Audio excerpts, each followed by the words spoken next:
विश्वनाथ भगवान की जय, महाकालेश्वर भगवान की जय, ओंकारेश्वर भगवान की जय, कुबेरेश्वर महादेव की जय।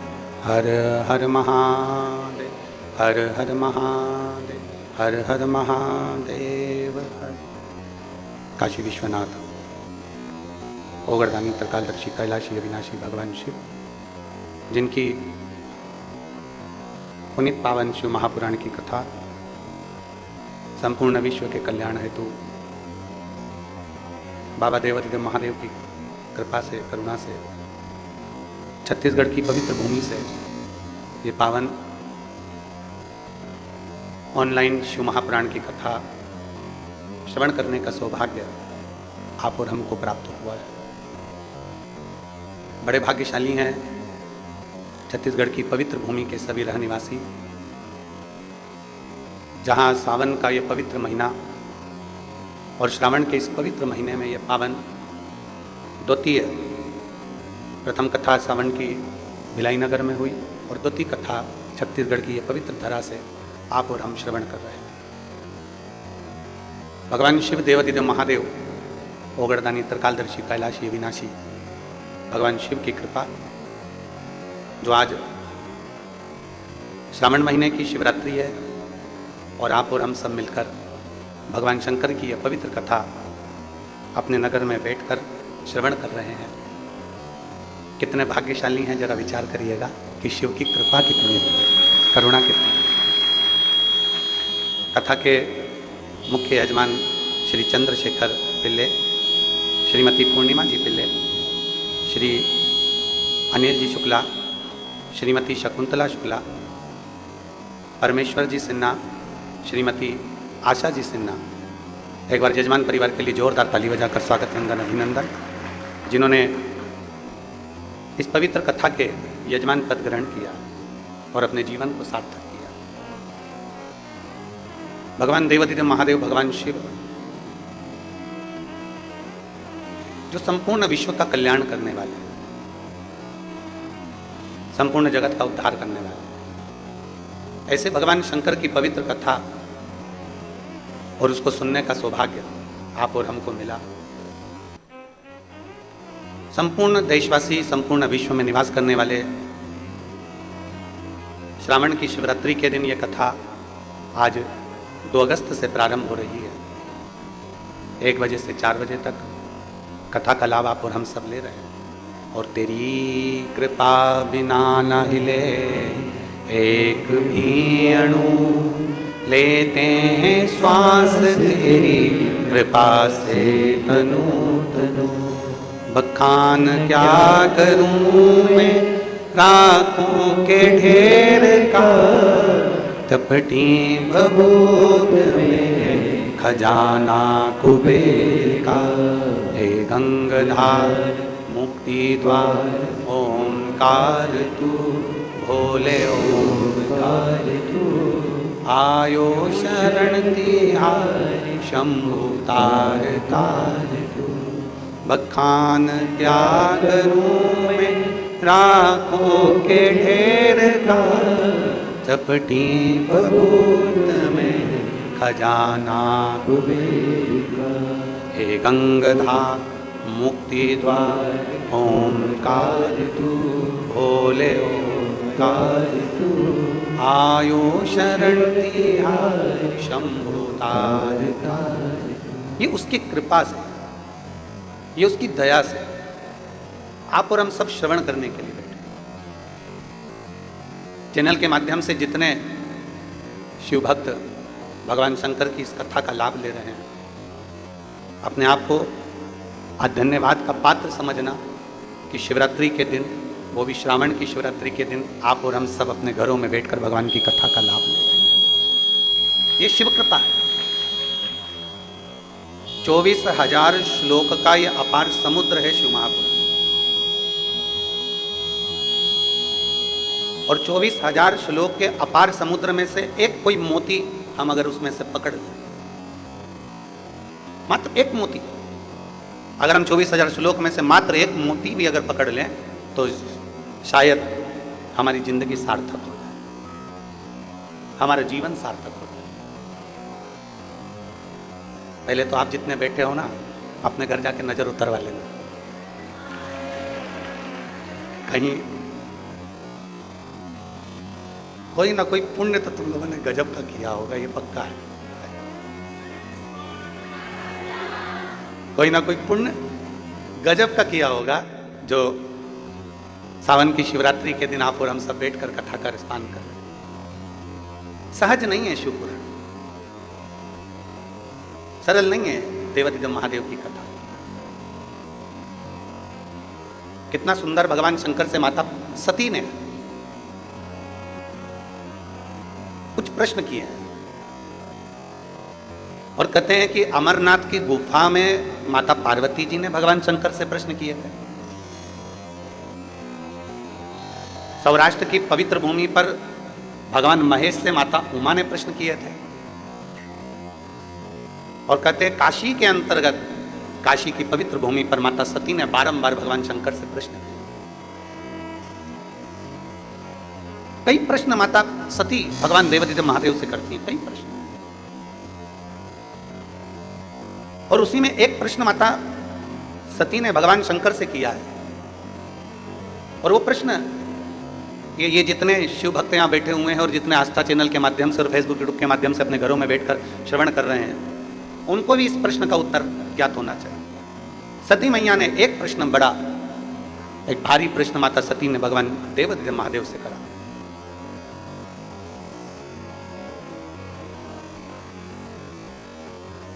कौटी कौटी बार बार जन्म, बार बार मृत्यु संसार सागर में मानव की होती है। फिर जन्म होता है, फिर मृत्यु होती है, फिर जन्म होता है, फिर मृत्यु होती है।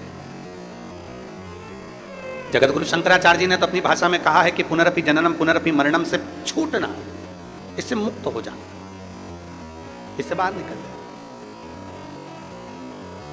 अब देवाधिदेव महादेव की पवित्र कथा कहती है कि माता सती कहती हैं भगवान देवाधिदेव महादेव से, भगवान शिव से, कि बार बार जन्म होता है, बार बार मृत्यु होती है, फिर जन्म होता है, फिर मृत्यु होती है। ये बार बार जन्म और मृत्यु के प्रपंच से मनुष्य कब बाहर निकल सकता है? ये इस जो चक्र चल रहा है, एक साइकिल जो चल रही है, एक सर्कल जो चल रहा है, इस सर्कल से हम कब मुक्त हो सकते? और तेरी कृपा बिना ना हिले एक भी अणु, लेते हैं श्वास तेरी कृपा से तनु। हम इससे मुक्त कैसे हों? बार बार जन्म होना, बार बार मृत्यु होना, फिर जन्म होना, फिर मृत्यु होना, फिर जन्म होना, फिर मृत्यु होना, इससे मुक्ति कैसे मिल सकती है? इससे मोक्ष कैसे मिल सकता है? ये साइकिल कैसे बंद हो सकती है?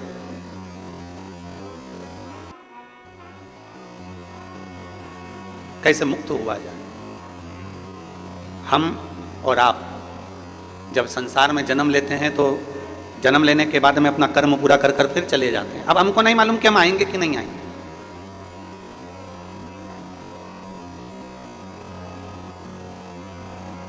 पैसा जैसे जेब में रहता है ना, और पैसा जेब में है तो खूब अच्छे वीआईपी होटल में भी रह लो, वीआईपी होटल में भोजन भी कर लो, वीआईपी होटल में आराम से रहो, खाओ पियो मौज करो। फिर तो वेटर आएगा तो वेटर भी तुम्हारा सूटकेस उठाएगा। तुम्हारे पास अगर पैसा है तो वेटर भी सर जी सर जी सर जी सर जी क्या लाऊं, क्या लाऊं, बोलो सर जी क्या लेकर आऊं, बोलो सर जी क्या लाऊं। वेटर भी आपकी हाल हजूर करेगा। और जैसे ही जेब में से पैसा गया, अब पूछा जाएगा कब जाओगे, वापिस कब पहुंचोगे। पैसा गया तो पूछना चालू। जब हम कल भिलाई से निकले तो हम हालेकोसा गए, और हालेकोसा में दिनेश जी साहू जी के यहाँ जब गए तो वहाँ एक व्यक्ति ने, एक लड़के ने प्रश्न किया, वो इन्हीं के परिवार का, कि गुरुदेव पहले के समय में लोग तीर्थ करने जाते थे तो इतना सारा बर्तन, भांडा, चावल, दाल सब बांध कर लेकर जाते थे, दान वगैरह, और फिर वहाँ पर जाकर अपना अपना भोजन बनाते, लकड़ी जलाते, भोजन बनाते, फिर तीर्थ करते थे। आजकल कोई भी अपने साथ में ये खाने का सामान लेकर नहीं जाता और तीर्थ चले जाते हैं। हमने कहा आज के लोग चतुर हैं, जेब में 500 के नोट की गड्डियाँ फंसाते हैं और चल जाते हैं। बस एक गड्डी, दो गड्डी तुम्हारी जेब में अगर फंसी हुई है, फिर तो तुम कहीं पर भी चले जाओ। जी सर, होटल रूम खोलो। जी सर, वीआईपी दर्शन। जी सर, अभी आइए, बस अंदर अभी दर्शन कराता हूँ, अभी जल चढ़वाता हूँ, अभी तुमको प्रणाम करवाता हूँ। जी सर, लो। फिर तो तुम्हारे पास में अगर 500 की नोट की गड्डी फंसी हुई है तो जी सर, लो, अभी मैं तुम्हारे गले में माला भी पहनाता हूँ। सर, मैं आपको अभी भगवान से दर्शन कराता हूँ। सर, मैं अभी आपको उनसे मिलवाता हूँ। सर, मैं अभी ऐसा करवाता हूँ। बस 500 के नोट की गड्डी तुम्हारी जेब में है तो तुम मंदिर में दर्शन भी वीआईपी कर लोगे, ठहर भी जाओगे, होटल में भी पहुंच जाओगे, भोजन भी कर लोगे, अच्छे से घूम भी लोगे, फिर भी लोगे। तुम्हारे को ना चावल ले जाना है, ना दाल ले जाना है, ना बर्तन ले जाना है, ना भांडा ले जाना है, ना कोई सामग्री ले जाना है। बस अपनी जेब में 2 गड्डी फंसा कर रखो और चल दो, तो तुम्हारी सारी व्यवस्था अच्छी होगी। हम भी उस बच्चे से यही कहे कि अपनी जेब में जैसे 2 गड्डी फंसाना जरूरी है, उसी तरह अपने दिल में शंकर और पार्वती को फंसाना जरूरी है, तो ऊपर भी व्यवस्था अच्छी मिल सकती। अगर ये 2 आपके हृदय में फंस गए, ये 2 आपके दिल में आ गए, तो फिर आपकी व्यवस्था ऊपर भी अच्छी है। नीचे तो नीचे जाने दो, ऊपर भी व्यवस्था अच्छी है। और कृपा की ना होती जो आदत तुम्हारी, कृपा की ना होती जो आदत तुम्हारी, तो सूदी मिले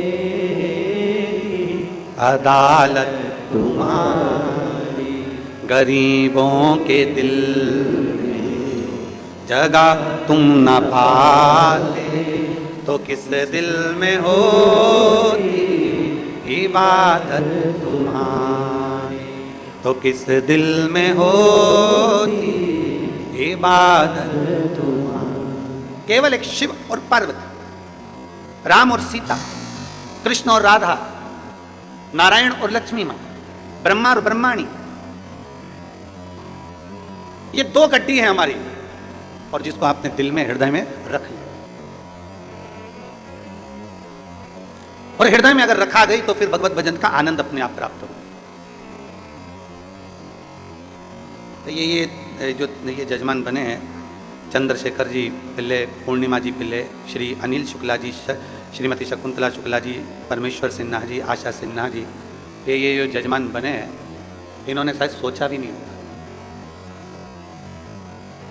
कहाँ खड़े हो जरा, चंद्रशेखर जी खड़े हो, अनिल शुक्ला जी खड़े हो, परमेश्वर सिन्हा जी, इन्हें सोचा भी नहीं होगा कि बाबा कृपा करेगा और सावन के महीने में, और वो भी शिवरात्रि के दिन से करुणा कर देगा, कहीं हमारे पूर्वजों का पुण्य प्रबल हुआ होगा, ये कथा के यजमान पद प्राप्त, कहीं उसकी कृपा हुई होगी बेटा, कहीं उसकी करुणा हुई होगी, कहीं उसकी दया हुई होगी।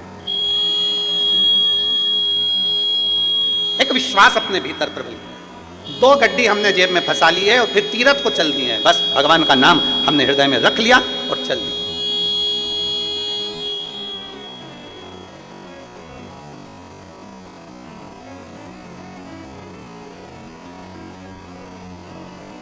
और जितने यहाँ श्रोता बैठे हैं ना, ये भी जरा विचार करिएगा। बड़े जब कथा होती है, जगह संभालना पड़ती है, व्यवस्था करना पड़ती है, फिर साथ में छाता, फिर बिछाने का सामान, फिर सब, और बाबा ने ऐसी करुणा करी, ऐसी कृपा करी कि चलकर देवती देव महादेव कुबेर भंडारी अपने नगर में आकर कथा सुन। ये कहीं ना कहीं कृपा है बाबा की, कहीं कृपा। और वो 2 गड्डी तुम्हारे पास में पहले से थी, वो 2 गड्डी तुम्हारे पास पहले से थी, शंकर और पार्वती की। ये तो पक्का है कि तुमने शंकर जी को जल लपक के ही चढ़ाया है, ये पक्का। अच्छा, जोरदार चढ़ा है। और वो 2 गड्डी तुम्हारे पास में पहले से थी, एक शिव, एक पार्वती, एक राम कृष्ण, शंकर पार्वती, शिव राम कृष्ण रूपी, शंकर पार्वती रूपी जो गड्डी तुम्हारे पास में है, तुमने उसका प्रयोग करा और दिल से श्री शिवाय नमस्तुभ्यम, श्री शिवाय नमस्तुभ्यम जपते रहे, जपते रहे, जपते रहे, उसका पुण्य फल आज कर।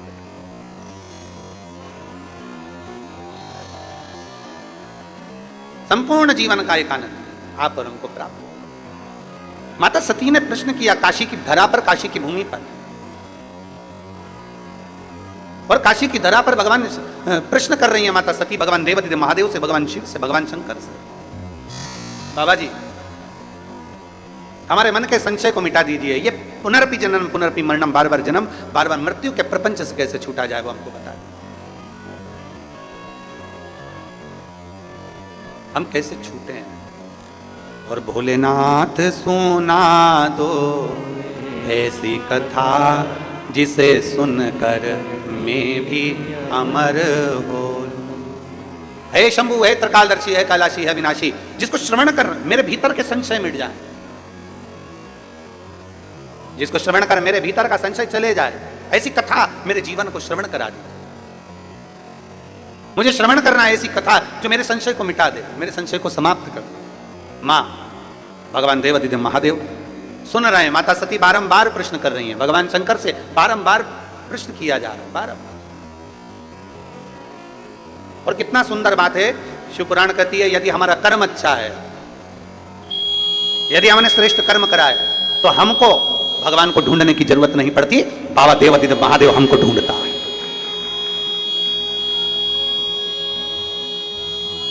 अगर हमारा कर्म अच्छा है, अगर हमारे कर्म श्रेष्ठ हैं, तो हमको बाबा को ढूंढने की जरूरत नहीं, बाबा हमें ढूंढेगा, बाबा हमको ढूंढने के लिए।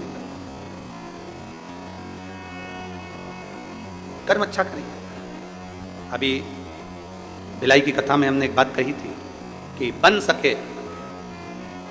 सके जिस बच्चे को एजुकेशन की जरूरत है, अच्छी पढ़ाई की जरूरत है, और बच्चा अच्छा पढ़ना चाहता है, तो उस बच्चे को अच्छी पढ़ाई कराइए। किसी को चिकित्सा की जरूरत है और बहुत बीमार व्यक्ति है और उसको चिकित्सा की जरूरत है, तो उसको अच्छी चिकित्सा करें। किसी को एजुकेशन चाहिए, उसको एजुकेशन दिलाया जाए, किसी को चिकित्सा चाहिए, उसको चिकित्सा दिलाई जाए, जिससे वो अच्छे से अपने जीवन को आनंद पूर्वक जी सके, तो आगे बढ़ सके।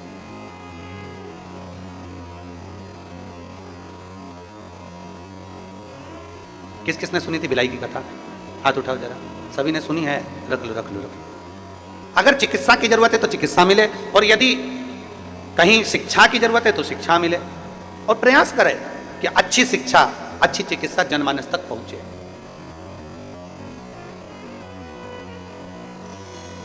सती मैया कह रही है कि मेरे भीतर का संशय मिटा। कर्म अच्छा है तो आपको परमात्मा को ढूंढने की जरूरत नहीं, परमात्मा आपको ढूंढे। और अगर कर्म बेकार है, समय की अवस्था धीरे धीरे धीरे धीरे आती जाती है और मालूम पड़ जाता है कि हमारा आने वाला समय कैसा है।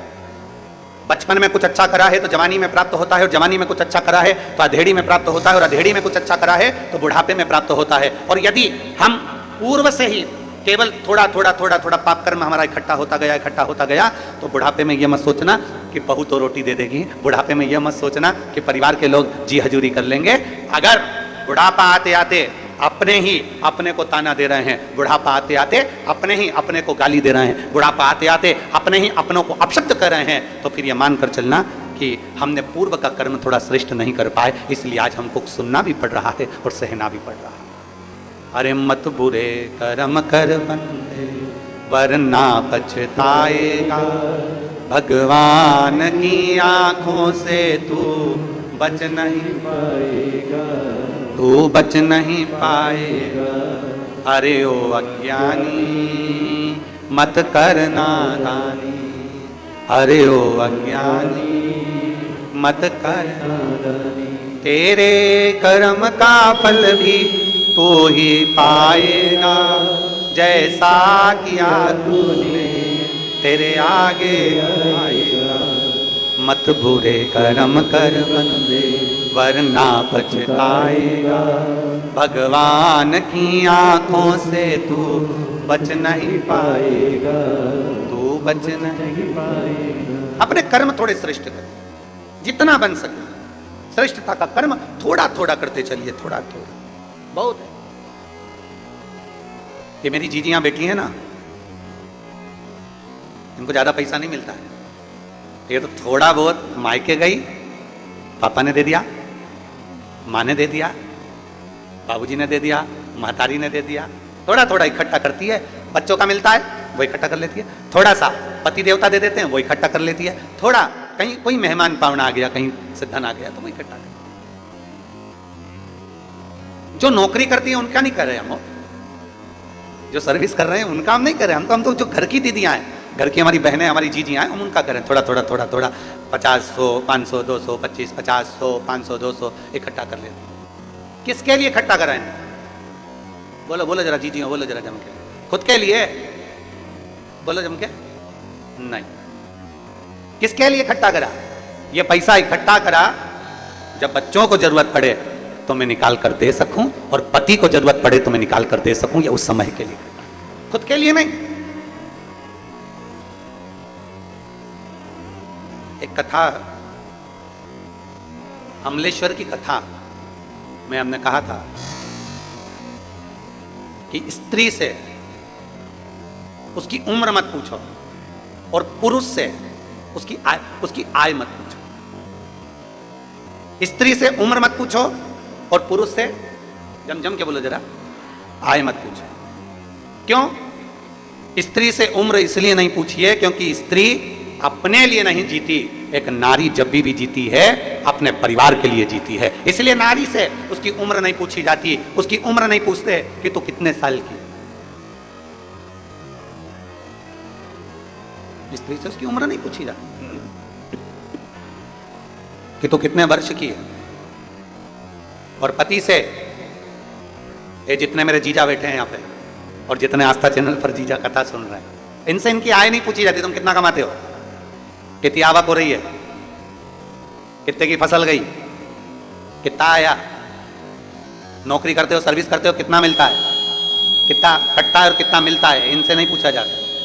स्त्री से उम्र मत पूछो और पति से उसकी आय मत पूछो, क्योंकि घर का पिता, घर का पुरुष जब भी कमाता है अपने लिए नहीं कमाता, वो अपने परिवार के लिए कमाता है, वो अपने लिए नहीं कमाता। क्या पूछा जाए इनसे? एक नारी का पूरा जीवन, एक स्त्री का पूरा जीवन अपने परिवार के लिए लग जाता है, पूरा जीवन। एक पुरुष का पूरा जीवन कमाने में, शुरू से बस कमाना कमाना कमाना कमाना कमाना, और कमाते कमाते कमाते कमाते उसका पूरा जीवन केवल परिवार के लिए हो जाता है, परिवार के लिए। जब उसको पता चलता है कि मेरी पूरी उम्र निकल गई और मैंने इसका भोग ही नहीं भोगा। मधुमक्खी छत्ता बनाती है,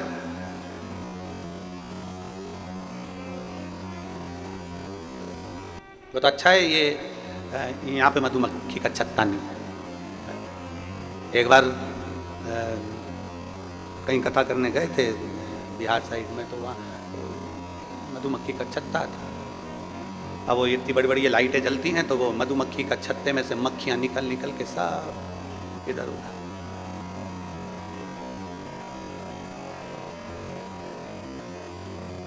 छत्तीसगढ़ सरकार को और छत्तीसगढ़ की प्रशासन को, दोनों को धन्यवाद है, बहुत बहुत साधुवाद, बहुत बहुत साधुवाद।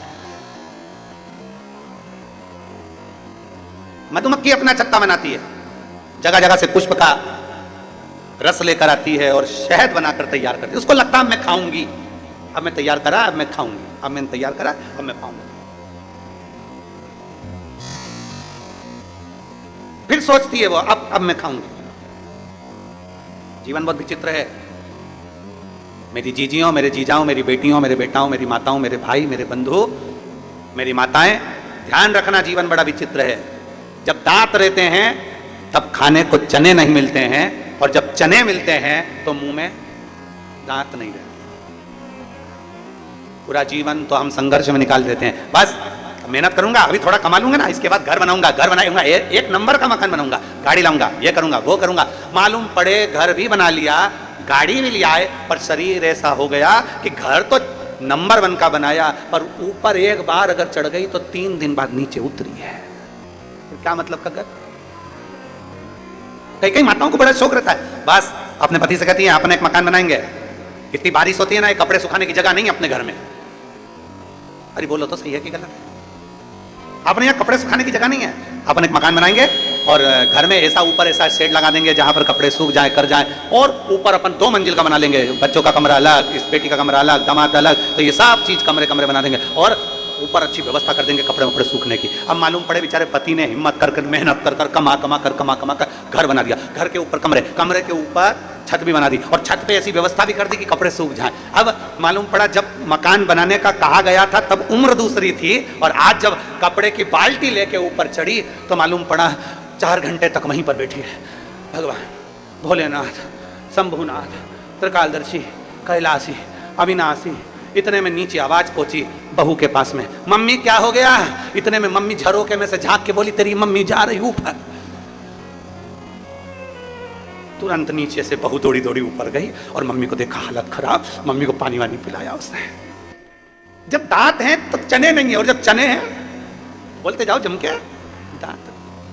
अभी कमा रहे तो विचार कर रहे गाड़ी लूंगा, गाड़ी लूंगा, गाड़ी लूंगा। कमाते कमाते कमाते कमाते एक अवस्था डल गई और मालूम पड़े बुढ़ापे में गाड़ी भी आ गई। गाड़ी तो आ गई पर डॉक्टर ने कह दिया ज्यादा बैठ नहीं सकते, पीठ का गुरिया खसक गया। अब एक गुरिया खसक गया।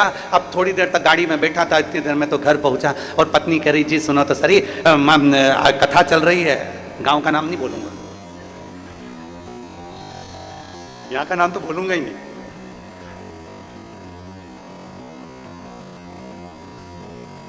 वो तो बहुत समझदार हो तुम, वैसे समझ जाओगे।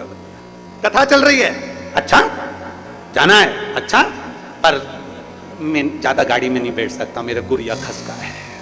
कमाते कमाते जिंदगी निकल गई। अब गाड़ी में घूमने का शौक लगा, गाड़ी चलाने का शौक लगा, गाड़ी में जाने का शौक लगा तो मालूम पड़ा गाड़ी नहीं चला सकते, गाड़ी में बैठ नहीं सकते। मकान बनाने का शौक लगा, मकान तो बड़ा बन गया पर मकान में ऊपर चढ़ने का, आप सब यहाँ बैठे हो, तुम्हारा अगर 2 मंजिल का मकान होगा ना, तुम गारंटी है हफ्ते 2 हफ्ते या महीने 2 महीने 4 महीने में एक आध बार ऊपर जाते हो गए। और हम तो निवेदन करें इतनी जल्दी जाओ भी मत, क्या करो, एक आध बार का चले तो गए। ऊपर इतना धूल, इतना पानी, इतना फैला रहा देखा, दूसरी बार मन में सोचा कब तक करूं मैं, तो मेरे से तो बन ही नहीं, और नीचे चली गई और फिर नहीं आई ऊपर, फिर नहीं था। दांत थे तब चने नहीं। कमाते कमाते कमाते कमाते कमाते कमाते जीवन निकल गया। और फिर भी बच्चों ने कहा तुमने हमारे लिए किया क्या? फिर भी कह रहे तुमने हमारे लिए किया क्या? अरे एक मां अपनी पूरी उम्र तुम्हारे ऊपर न्यौछावर कर देती है, और एक बाप पूरी उम्र कमाते कमाते कमाते कमाते अपनी पूरी जिंदगी तुम्हारे ऊपर पूरी कमाई हुई धन दौलत तुम पे न्यौछावर कर देती है। इसीलिए हमने भिलाई की कथा में कहा था कि दुनिया की सबसे बड़ी दौलत है, दुनिया की सबसे बड़ी दौलत समय। दुनिया की सबसे बड़ी दौलत है समय, और दुनिया की सबसे बड़ी पूंजी है माता और पिता। समय, माता पिता, इसका आदर करो। समय की कीमत को समझिए, समय के अनुभव का आनंद लीजिए, समय को समझने का प्रयास करो। आज जो समय है कल नहीं रहेगा, जो कल है वो परसों। सोना गया वापिस आ जाएगा, चांदी गई वापिस आ जाएगी, गाड़ी गई वापिस आ जाएगी, बंगला गया वापिस आ जाएगा, पर जो समय चले गया वो वापिस नहीं आ सकता। वो गया तो गया, फिर नहीं आने वाला। इसलिए समय की अनुकूलता समझिए कि हमारा बचपन है उसको भी हम श्रेष्ठता में जिए, हमारी जवानी है उसको भी हम श्रेष्ठता में जिए, हमारी अधेड़ी है उसको भी हम श्रेष्ठता में जिए, और हमारा बुढ़ापा है उसको भी हम श्रेष्ठता में जिए। दुनिया तो गलती छाटने के लिए बैठी। एक पति पत्नी गार्डन में घूम रहे थे, बगीचे में दोनों घूम रहे हैं, पति और पत्नी दोनों। घूमते घूमते देखा कि सामने से कुत्ता आ गया। पत्नी घबरा गई, सामने से कुत्ता, पत्नी घबराई, थोड़ा पीछे हटी, कुत्ता और आगे बढ़ा, पत्नी और पीछे हटी, कुत्ता और आगे बढ़ा, पत्नी और पीछे हटी। पति को लगा ये कुत्ता मेरी पत्नी को काट खाएगा, कल बच्चों को स्कूल भेजना है, टिफिन कौन बनाएगा? कौन बनाएगा? मेरे को दुकान जाना है, मेरा भोजन कौन बनाएगा? करूं क्या? जैसे कुत्ता जम के लपका, पति ने पत्नी को गोदी में उठा लिया। जो गोदी में उठाया, कुत्ता भाग गया। कुत्ता भागा, पत्नी नीचे उतरी, उतरते सी चिल्ला के बोली, तुम में अकल है थोड़ी बहुत भी? तुम्हें लक्षण है थोड़ा बहुत भी? पति ने कहा क्या हो गया? दुनिया के लोग कुत्ते को भगाने के लिए पत्थर उठाते, तुमने मुझे उठा लिया। अब पति हाथ जोड़ के बोला, मैंने तेरे को मारने के लिए कुत्ते को नहीं उठाया था, मैंने तो इसलिए उठाया था कि तुझे कुत्ता नहीं काट खाए, मेरे पाँव में काट लेगा चल जाएगा, पर तुझे काटेगा तो मुझे अच्छा नहीं लगेगा। पर समझ है ना व्यक्ति की, क्या समझेगा? आप किसी को कितना भी समझाने का प्रयास कर लो, उसकी बुद्धि, उसके विवेक, उसके आनंद के साथ जितना समझ सकता है उतना ही समझेगा, उतना ही, उससे ज्यादा वो नहीं समझ सकता। बहुत बहुत कठिन है महाराज। ज्ञानी को समझाया जा सकता है, समझा सकता है, अज्ञानी को समझाया जा सकता है। ज्ञानी को समझाना सरल है, अज्ञानी को समझाना सरल है, पर अभिमानी को समझाना दुनिया का सबसे कठिन काम है। आप अभिमान वाले व्यक्ति को नहीं समझा सकते, जिसके अंदर अभिमान भरा हुआ, अहंकार भरा हुआ। मैं और मेरा, लंकाधिपति रावण को कितना समझाया मंदोदरी ने? लंकाधिपति रावण को विभीषण ने समझाया, मंदोदरी ने समझाया, स्वामी सीता जी को लौटा दीजिए, स्वामी सीता जी को लौटा दीजिए, पर अभिमान भरा हुआ था भीतर, मैं और मेरा, मैं 10 आनंद, 10 ग्रीवा, हजारों हाथ, क्या समझती है मंदोदरी तुम मुझको? मंदोदरी बार बार समझाती है, नाथ तुम भले 1000 हाथ हो तुम्हारे, भले तुम्हारे 10 मुख हो, पर एक स्त्री पर स्त्री पर तुम्हारी जो दृष्टि पड़ी है ये पूरे कुल को डुबो देगी। कहते हैं पराया धन और पराई स्त्री पूरे जीवन को बर्बाद कर देती है, पूरे जीवन को बर्बाद कर देती है। पराया धन और पराई स्त्री पूरे जीवन को बर्बाद कर देती है। कितना सुंदर वर्णन आया है। एक संत, एक भगवान का भक्त निकल कर जा रहा था, उसके साथ उसकी पत्नी थी, बड़े प्रेमी जीव थे, भगवान के भीतर भक्ति में रमने जा रहे। भगवान शंकर का गुणगान करते करते जा रहे हैं, नमः शिवाय ओम नमः शिवाय, नमः शिवाय ओम नमः शिवाय, नमः शिवाय ओम नमः शिवाय, नमः शिवाय ओम नमः शिवाय, चले जा।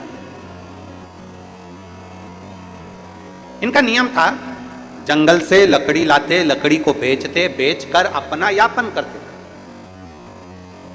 लकड़ी बेचकर अपना जीवन यापन करते।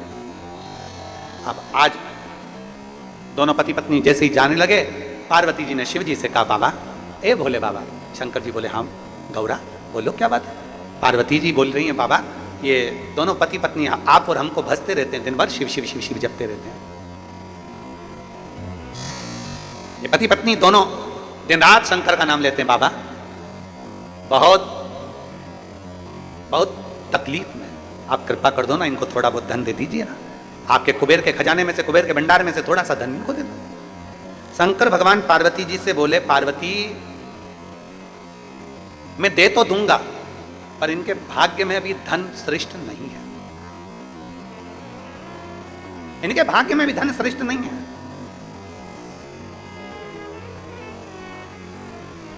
जिसका जितनी किस्मत में होता है, जब भाग्य में होता है तब प्राप्त होता है। जरा विचार करिएगा, कथा मुंगेली में होने वाली थी, डूम लग चुका है, स्टेज बन चुका है, मंच व्यवस्था हो चुकी है, सारी व्यवस्था हो चुकी है, पर पानी कीचड़ सब उस पंडाल में इतना भर चुका था कि पांव रखो और पांव उसमें जा रहा है।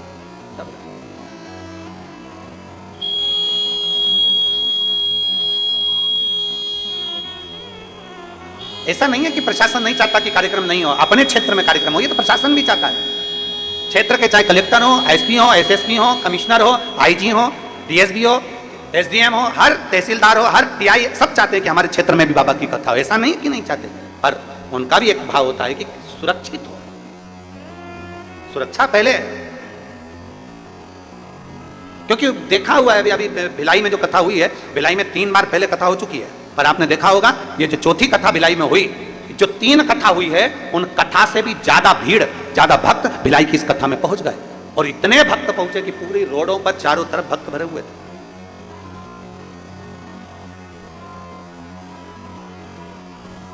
अब कथा होना थी उंगली के अंतर्गत, कथा कहीं हो सकता है कि आप आए नहीं और सुबह हो गई, मेरी पूजा की थाली धरी की धरी रह गई।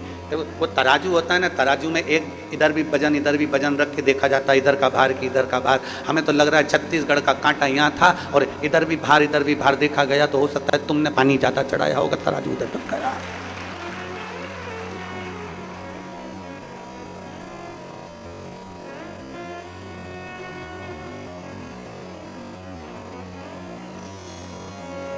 जैसे कथा यहाँ हो रही है वैसी की वैसी वहाँ पर भी प्रशासन ने उनसे कहा कि देखो आप चाहो तो एक कोई स्टेट में कोई अच्छा ग्राउंड मिल जाए, ऐसा छोटा सा कोई हॉल मिल जाए जिसके अंदर आप ऑनलाइन करा सकते। नहीं, हम कथा विशाल करा। और तुम समझदार थे, तुम बड़े चतुर थे, और तुम लोगों ने सोच लिया बिल्ली के भाग से चीटका टूटा है, मक्खन अपने भाग्य में आ जाए तो अच्छा। ऐसा नहीं कि प्रशासन नहीं सोचता, कार्य के लिए सोचता है, पर सुरक्षित हो, सबकी रक्षा हो, सब श्रेष्ठ हो। सुरक्षा के साथ इनकी किस्मत में नहीं है। भगवान शंकर कह रहे हैं, पार्वती अगर मैं इसको सोना चांदी दे भी दूं, हीरे पन्ने दे दूं, पर इन दोनों पति पत्नी के भाग्य में नहीं। कैसे नहीं है प्रभु? बहुत साधारण है ये लोग, दे दो ना, थोड़ा सा धन दे दो ना। शंकर भगवान बोले ये दोनों पति पत्नी नहीं ले सकते, मुझे मेरा विश्वास कहता है शंकर की आराधना करने वाला, शंकर की उपासना करने वाला